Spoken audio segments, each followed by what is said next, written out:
Well, there's outrage among some lawmakers that the UW system has been raising tuition year after year. And this while at the same time stockpiling hundreds of millions of dollars from the tuition collected.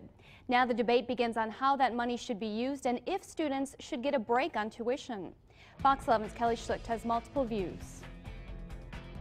The state's Legislative Fiscal Bureau recently found a $648.2 million surplus in a UW system tuition fund. Its report has caused division across Wisconsin. Well, first, the money is really committed. If you look at Tim Higgins of Appleton is on the UW Board of Regents. He says only $207 million of the extra cash is not already allocated to university programming. Now, $207 million is still a lot of money. But when you look at that in conjunction or in the perspective of a $2.5 billion budget, it really is only about 3% of what the UW total budget is. It's not really a bad slush fund to have. Students at UW Oshkosh say if there is indeed a multi-million-dollar slush fund across the UW system, then tuition doesn't need to go up. An opportunity to lower tuition, and this is proof of the ability for it to be lowered, is definitely a thing that needs to be considered. Student leaders say tuition changes and the surplus will most likely be discussed at this week's student government sessions. The chancellor at UW Oshkosh told Fox 11 he didn't want to make a statement on camera about tuition changes until he met with student leadership.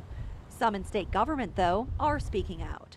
Governor Scott Walker has called for a 2-year tuition freeze. But Republican State Senator Glenn Grothman of West Bend says capping tuition isn't enough. We ought to undo the huge 11.3% tuition increase that the students were stuck with the last 2 years. The legislature ought to require an 11% cut in tuition in the next budget. Before any fiscal decisions are made, Higgins hopes the Board of Regents and politicians in the state can get on the same page. The university has to work together with the legislature and the governor, not act as if the legislature and the governor are our enemies.